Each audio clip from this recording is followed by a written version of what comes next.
In 58 BC, Julius Caesar, aged around 42, held the position of proconsul over Illyricum, Cisalpine Gaul, and Narbonese Gaul, the vast and largely unexplored territories. Over the ensuing 8 years, he embarked on a campaign to conquer numerous Celtic tribes in the region of Gaul, leaving a path of destruction in his wake and establishing the Pax Romana in the untamed Gallic wilderness. One notable group he encountered were the Helvetii, a formidable and martial people who felt constrained in their homeland. Hemmed in by mountains, the Roman province beyond the Rhone, and the Rhine to the east, the Helvetii sought greater freedom to roam and engage in warfare. Frustrated by the limited opportunities for conflict with their neighbors, these war-hungry people turned to raiding as a means to satisfy their desires, hoping to launch plundering expeditions more easily in the expansive territory of Gaul.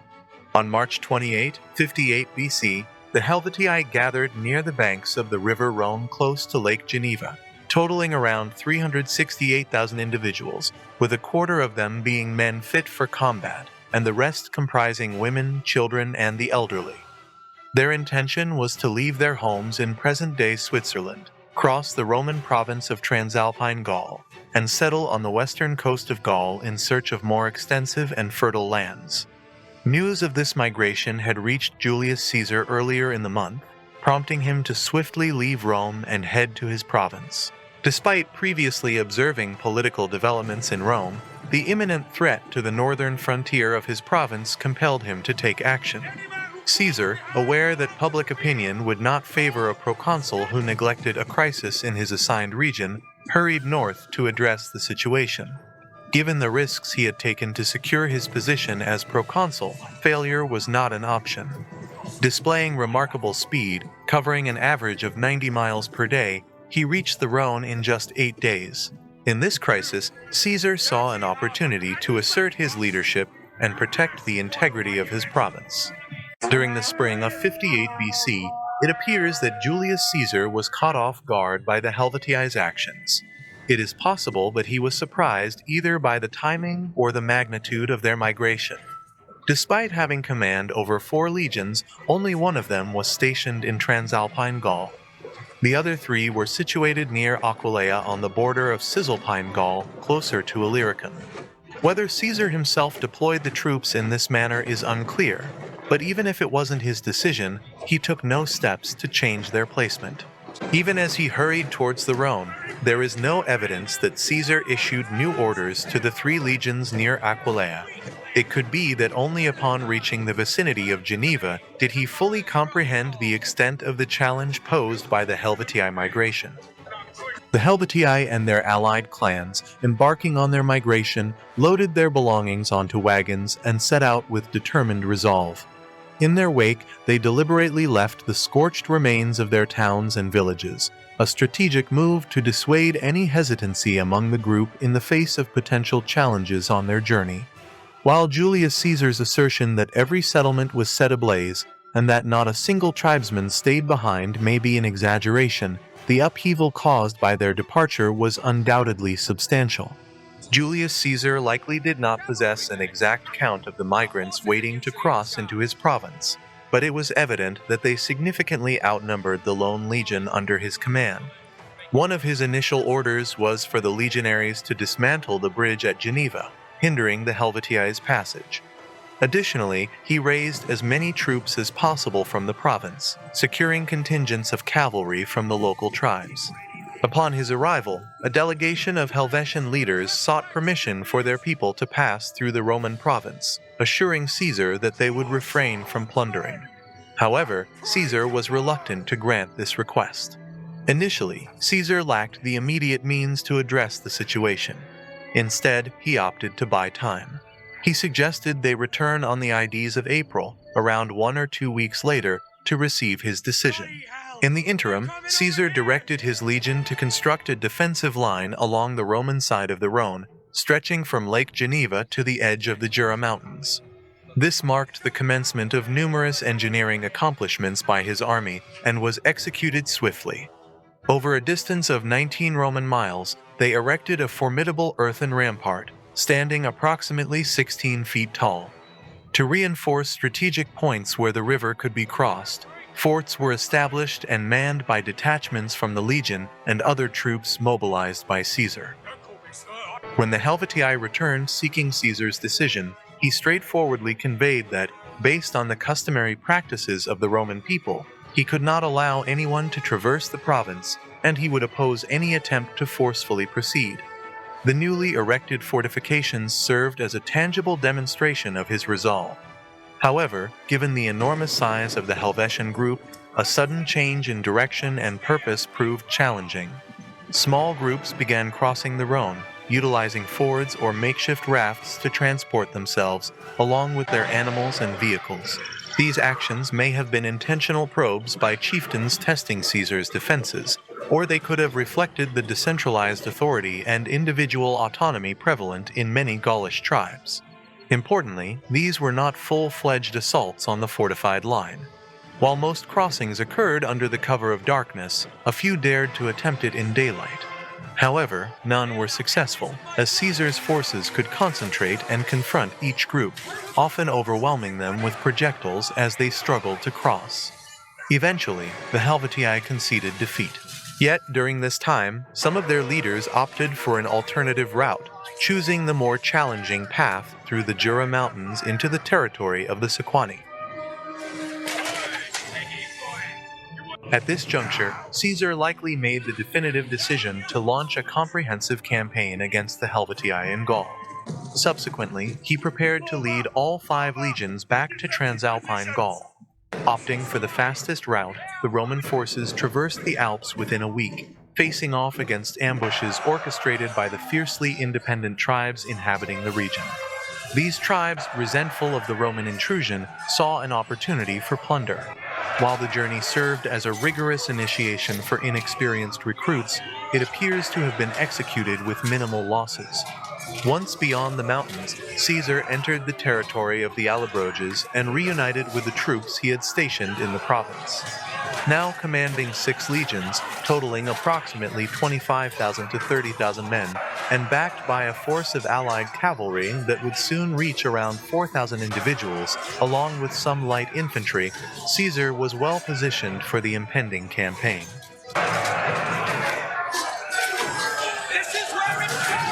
Simultaneously, the Helvetii had passed through the Pass the Eleclus, entering the territory of the Sequani and approaching the borderland of the Aedui. Representatives from the Aedui approached Caesar, lodging complaints about plundering attacks by the migrating Helvetii. Similar grievances were voiced by the Amburi and the Allobroge tribe. Whether the Helvetii leaders consciously initiated these plundering attacks remains unclear. Even if not intentional, controlling such a large and diverse group, broken into numerous individual parties, would have been extremely challenging. Delays in their journey might have led to shortages of supplies for some migrants. Additionally, local populations, apprehensive about the influx of strangers, could have initiated hostilities.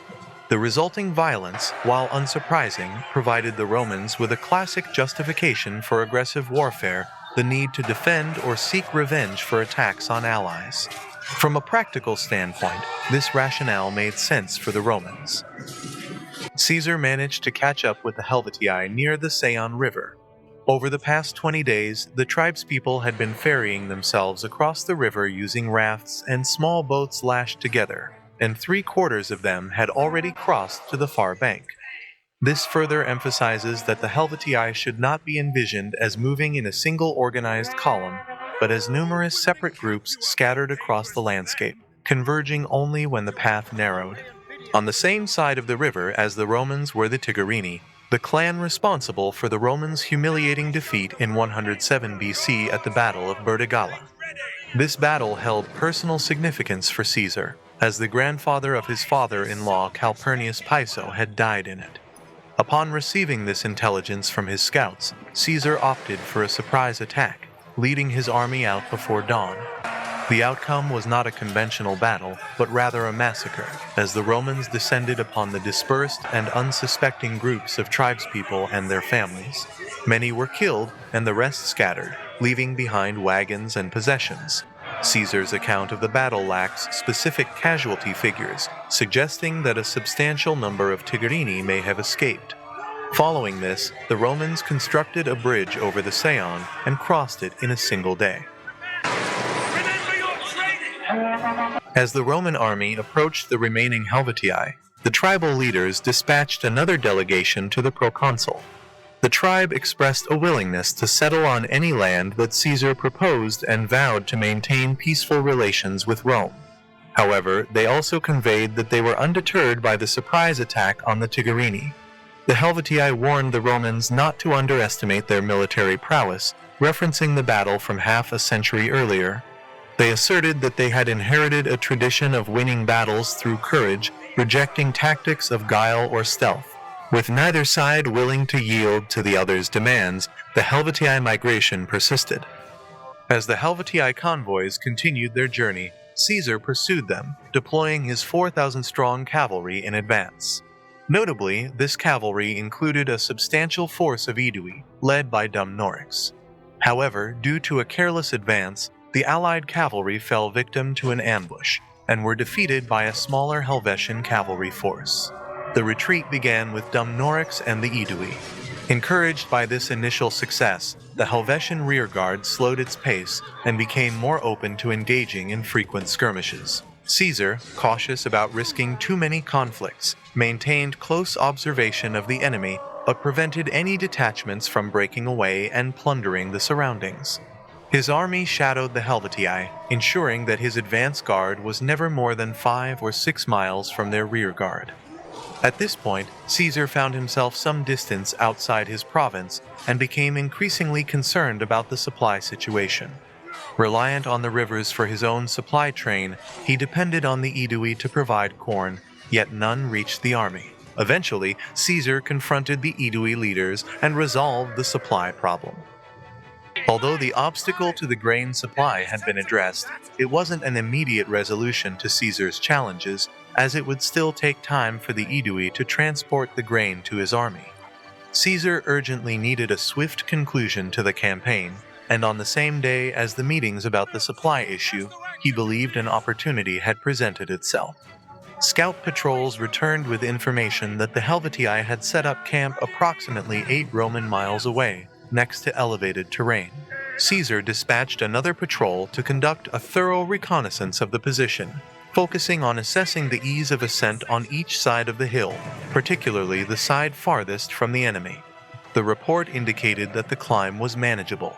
Caesar decided to launch a full-scale attack on the enemy camp, aiming for the element of surprise, similar to the success against the Tigurini.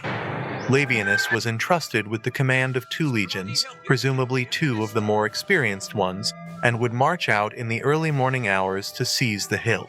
2 hours later, Caesar would lead the remainder of the army on an 8-mile march to the enemy camp. When Labienus observed Caesar initiating his assault, he was to attack with his legion from the high ground. Both forces were to follow a common route for most of the way, guided by individuals who had participated in the previous day's patrol and were familiar with the terrain in daylight. Undertaking operations at night has always carried inherent risks due to the potential for confusion and the possibility of units getting lost. However, in this instance, the initial phases unfolded smoothly. Labienus commenced the movement and vanished into the darkness. Following the designated interval, Caesar led the main force. The column was led by cavalry, and patrols were dispatched to provide a protective screen for the advance. These scouting units were placed under the leadership of Publius Considius, a seasoned officer with a commendable military reputation. By dawn, the main force had closed in to within 1.5 miles of the enemy camp, while Labienus was positioned and awaiting contact, albeit out of communication with Caesar. The Helvetii, somewhat lax in their scouting practices, as many tribal armies tended to be, remained completely unaware of the presence of either Roman force. At this critical moment, Considius rode in to report that the hill was not occupied by the Romans, but by Gauls. He was unequivocal in his assertion, having distinctly observed their weaponry, crests, and insignia. This revelation suggested that Labienus had either lost his way and never reached his intended position, or that he had encountered defeat. In either scenario, the Helvetii were evidently well prepared and anticipating an attack. Caesar promptly ordered the column to halt. With 4 legions, including likely the inexperienced Legio 11th Claudia and Legio 12th Fulminata, and considering the fatigue from the night march, his troops were still capable of launching a surprise attack against scattered opponents burdened with baggage and families. However, engaging in a prolonged pitched battle under these circumstances would place the Romans at a significant numerical disadvantage on ground chosen by the enemy. Caesar directed the column to withdraw to a nearby ridge and arranged them into a battle line, preparing to face any potential assault. As time elapsed, the Helvetii resumed their journey, still completely unaware that the nearby Roman army had drawn so close and had split into 2 parts. Labienus adhered faithfully to his orders, refraining from engaging until he observed Caesar's men initiating their attack. Moreover, given the limited resources at his disposal, only 2 legions, he had little capacity for independent action. It was only late in the day that scouts from the main force established contact with Labienus' detachment and confirmed that they, not the enemy, held the strategically important position. In the remaining daylight, Caesar led the army after the Helvetii, establishing a camp for the night just 3 miles away from them. While this incident proved to be an embarrassing failure, it easily could have turned disastrous if the Helvetii had fully comprehended the situation and turned on either section of the Roman army. The pursuit of the Helvetii persisted, but the situation was becoming increasingly dire. The scheduled distribution of wheat rations was only 2 days away, and there were no provisions available for this. Recognizing the unsustainable nature of the current circumstances, Caesar made the decision on the following morning to halt the cautious pursuit of the Helvetii, at least temporarily. The army changed course and marched towards Bibracte, a distance of approximately 18 miles. The intention was to replenish supplies there and subsequently resume the campaign against the Helvetii. Given the Helvetii's slow progress, catching up with them again should not pose an insurmountable challenge. In hindsight, this marked a pivotal moment in the campaign. Some warriors within Caesar's Gallic allies quickly deserted and joined the enemy, conveying the news of the Roman withdrawal.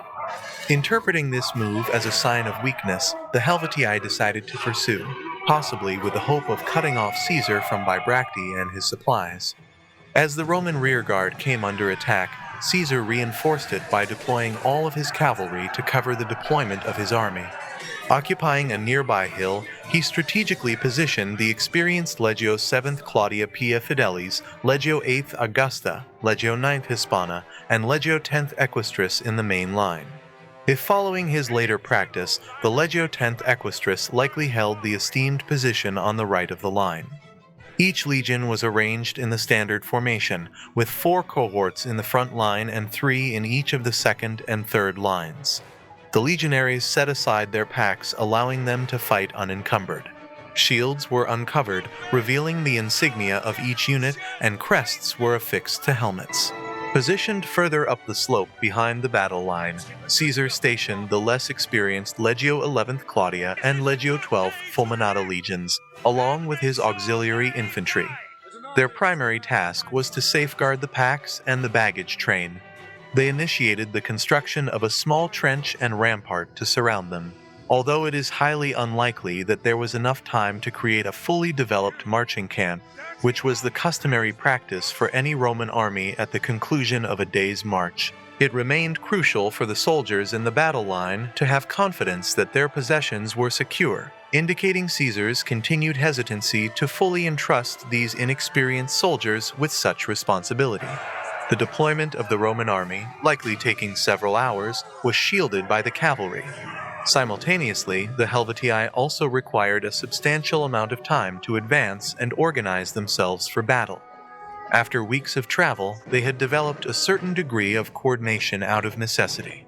Nonetheless, concentrating enough warriors in one location to overcome the Romans proved to be a significant challenge. Accompanying the fighting men were their families, dependents, and baggage. The Helvetii arranged their wagons into a makeshift defensive position behind their battle line. While their army gradually took shape, the fighting commenced before some contingents had fully arrived. Caesar does not provide a specific figure for the number of warriors he faced at the outset of the battle. However, the Helvetei's willingness to engage suggests that, at the very least, the two sides had roughly comparable numbers, unless the tribesmen held an utterly disdainful view of the Romans' fighting capabilities. Extended waits before a battle were customary during this era, creating a tense period as soldiers had little to occupy their time other than anticipation. In this situation, Caesar deemed it necessary to make a bold gesture. Openly dismounting, he sent his own horse, along with those of all his senior officers, to the rear. This move aimed to make the danger equal for all and remove the temptation of flight. By choosing to fight on foot, a general became less mobile and had a restricted view of the developing battle. In making this sacrifice, Caesar sought to boost the morale of his men. However, it's noteworthy that he never repeated this gesture in his later battles, suggesting an awareness that his legionaries were not yet familiar with him, and the recent days of the campaign had not been particularly successful. It may also indicate a lingering uncertainty in his own confidence as a commander. To provide further encouragement, he likely addressed the men, likely walking along and talking to each cohort individually, given the logistical challenge of addressing all 4 legions simultaneously. This enemy believes we are wild animals. They call us barbarians. Today, we shall show them how animals fight. Tear them limb from limb, cleave their heads from their bodies, and we shall win the day! Why not give up now? And spare your... The sun hung high in the afternoon sky, casting a shadow across the undulating terrain as the Helvetii, disciplined and resolute, advanced up the slope towards the awaiting Roman line. Their formation was tight, a wall of determined warriors, as armies often sought to instill fear in their adversaries before the clash. Battle cries, the blare of trumpets, and the fierce appearance of the oncoming Helvetii were designed to intimidate. Yet, the seasoned legionaries of Caesar's army, experienced in the art of war, remained silent, projecting an air of calmness that unnerved their foes. As the Helvetii closed the distance, roughly 10 to 15 yards from the Roman line, the legionaries sprang into action. Pila, heavy javelins with deadly tips, soared through the air, punching through shields and, in some instances, pinning 2 shields together. Chaos ensued as some Helvetii warriors fell, while others were left grappling with their encumbered shields. The initial momentum of the Helvetii attack had been disrupted, and seizing the opportunity, the Romans cheered, drew their swords, and charged into the fray. The Romans had not only the advantage of the terrain, but also the enthusiasm and impetus of their charge. But the Helvetii fought fiercely, resisting the Roman onslaught for a considerable time. The clash of steel, the cries of combat, and the tumult of battle filled the air. Yet, gradually, the Helvetii began to yield, retreating down into the plain. The Romans pursued the retreating Helvetii, maintaining order, but soon lost contact with the fugitives as they ran back to the high ground on the other side of the valley, approximately a mile away. Amid the swirling dust and clamor of battle, the Roman legions found themselves in a precarious position as a fresh wave of 15,000 warriors emerged on their open right flank. These were the Boii and the Chilingi, allies who had lagged behind in the Helvetian column. Whether by design or fortuitous circumstance, this unexpected development posed a serious threat to the Roman forces. In tribal and Hellenistic warfare would have been vulnerable in such a situation, at risk of having its entire line enveloped by the newly arrived enemy. However, the Roman military doctrine emphasized the importance of a reserve.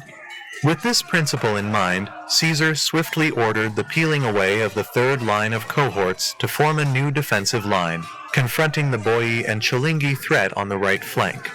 Meanwhile, the first and second lines of cohorts, undeterred by the rally of the Helvetii who returned to the fray, continued to engage their original adversaries. The Legio 11th and 12th, seemingly held in reserve by Caesar, remained observers of the unfolding action, poised for potential intervention. The battlefield echoed with the clash of weapons, the war cries of warriors, and the thunderous rhythm of marching feet. The disciplined Roman forces faced the formidable challenge of fending off two distinct fronts, with the Helvetii rallying and the Boii and Chilingi pressing on in a determined assault. As the Roman lines held firm against the renewed Helvetii onslaught, and the reinforced third line faced the Boii and Chilingi, the ebb and flow of battle unfolded with relentless intensity. The clash of shield against sword, the thrust of spears, and the thunderous roar of conflict echoed through the valley, creating a tableau of war that would be etched into the memories of those who witnessed it. The outcome of this critical moment in the campaign against the Helvetii teetered on a knife's edge, with the disciplined might of the Roman legions confronting the sheer determination and numerical strength of their adversaries. The clash of arms reverberated through the valley, an unrelenting symphony of violence that painted the landscape in shades of blood and desperation. The landscape bore witness to the unfolding drama, a theater of war where the destiny of nations hung in the balance.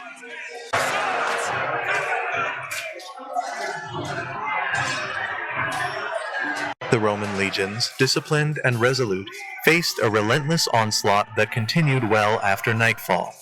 The struggle was fierce, a maelstrom of flashing steel, desperate cries, and the heavy thud of bodies colliding. The wagon logger became the epicenter of a bitter and brutal contest. Warriors fought not only for victory, but for the defense of their possessions and the safety of their families. Every swing of a sword, every thrust of a spear carried with it the weight of desperate determination. In the midst of this swirling chaos, Julius Caesar, the architect of Roman might, remained an unseen presence, his actions shrouded in the fog of war. The narrative of the battle simply spoke of the Romans wheeling and forming fighting lines facing in two directions. Yet, one could imagine Caesar doing what every Roman commander should do, standing close behind the fighting line, his eyes reflecting the resolve that had led him through countless campaigns, encouraging his men, and committing reserves as the tide of battle dictated. The night air was filled with the acrid scent of sweat, blood, and the burning remnants of the wagon logger. Torches flickered, casting eerie shadows on the faces of exhausted warriors who pressed on in the face of adversity. As the hours wore on, the Romans, fueled by discipline and a determination to prevail, began to make steady headway. The Boii and Chilingi, though formidable in their assault, found themselves slowly yielding ground to the relentless advance of the Roman legions. The wagon logger, once a fiercely contested stronghold, began to fall into Roman hands. Yet victory came at a heavy cost. The landscape, once vibrant with the clash of arms, now bore witness to the toll of war, fallen warriors, both Roman and Helvetii, lying side by side in silent testament to the brutality of the conflict. With the night still enveloping the battlefield, the Roman legions secured their hard-fought victory. The battle cries faded into an eerie silence as the wounded groaned in pain and the fallen rested in eternal stillness. For 3 days, the battlefield, once alive with the chaos of war, stood silent.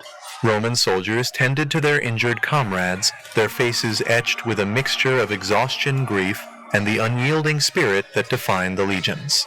The fallen were laid to rest with solemn ceremony, their sacrifices woven into the fabric of a victory that came at the price of blood and tears.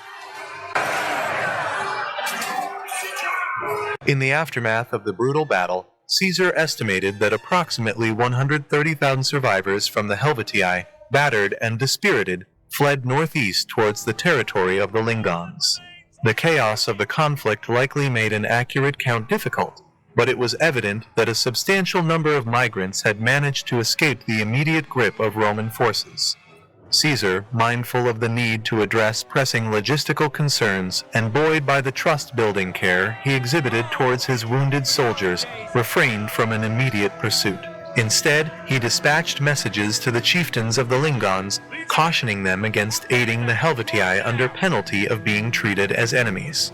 This diplomatic move aimed to assert Roman authority in the region. After 3 days, Caesar, having somewhat stabilized his supply situation, embarked on the pursuit of the fleeing Helvetii. However, before encountering them in battle again, he was met by a delegation offering surrender.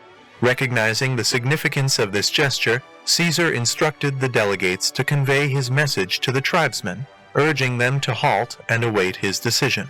To his surprise, the Helvetii Chulingi complied, demonstrating a genuine willingness to negotiate rather than merely play for time.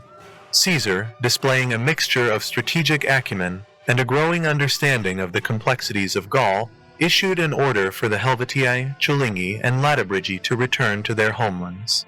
The Aedui, however, approached Caesar with a request to allow the Boii to settle on Aedui lands.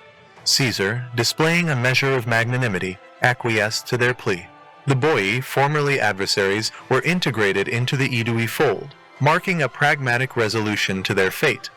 The defeat of the Helvetii signaled the conclusion of the first phase of the Gallic Wars, but it foreshadowed the intricate dynamics and negotiations that would characterize the subsequent chapters of Caesar's campaigns in Gaul. The battles, diplomacy, and shifting alliances in the region would continue to shape the course of history in the tumultuous era of the late Roman Republic.